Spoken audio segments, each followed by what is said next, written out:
It is quite a revolution that Apple can carry on bringing in newer devices with only incremental changes. For instance, if I take a look at this in the previous iPad, I don't see any difference in terms of the form factor, the number of cameras at the back, the look, the feel, the color, the screen. Yet there is excitement around the new iPad Air. So what did they do different? Is there a hardware change? What else did they change inside it?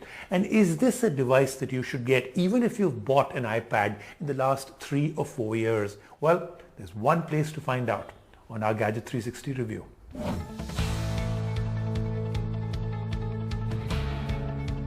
We have come a long way from the launch of the first iPad in the year 2010. Ever since that, we have seen the Apple iPad with different names, sizes and designs.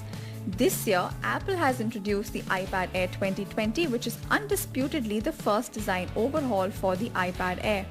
We are excited to review it today and try to answer a very important question for us all. Can an iPad finally replace your laptop? The new iPad Air follows Apple's 2020 design language. The rounded curves have been done away with and the edges are flat now.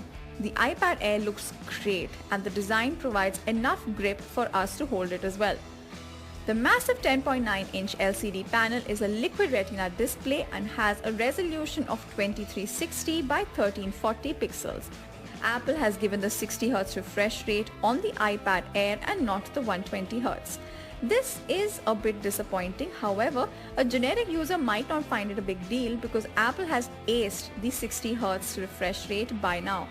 The screen is not bezel-less per se, but we can live with it. Let's talk about the camera situation quickly. Now, you won't be shooting regularly with your iPad, but whatever you shoot, the 12 megapixel primary camera will do justice to it. Unlike the more expensive iPad Pro, you find there is no multi-camera setup in the iPad Air. Apple has gone ahead with its world-class fingerprint sensor on the latest iPad Air.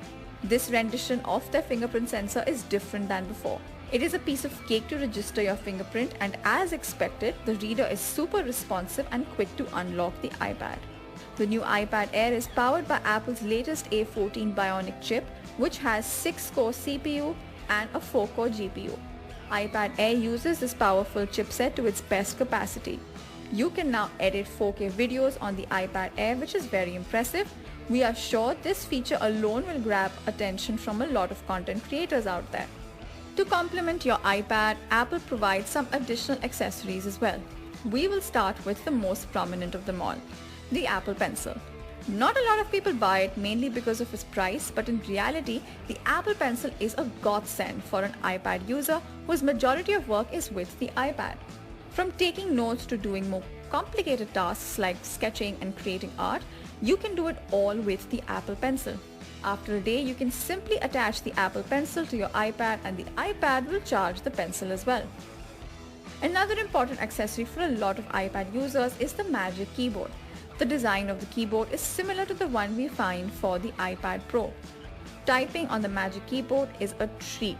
It's backlit and the keys have a respectable space between alphabets as well. A very thoughtful point to add here is that you can charge your iPad with the Magic Keyboard on, and that's quite impressive. Having a Type-C in the iPad means a universal connectivity option, which is always better to have. The 20-watt charger in the box will take a while to charge your iPad, but once charged, the iPad will give you a battery of almost a day, which we found to be ample for our usage. To conclude, the iPad Air 2020 is another leap in the tablet space. Great design, powerful performance and a charger are what you can expect from the 2020 iPad Air.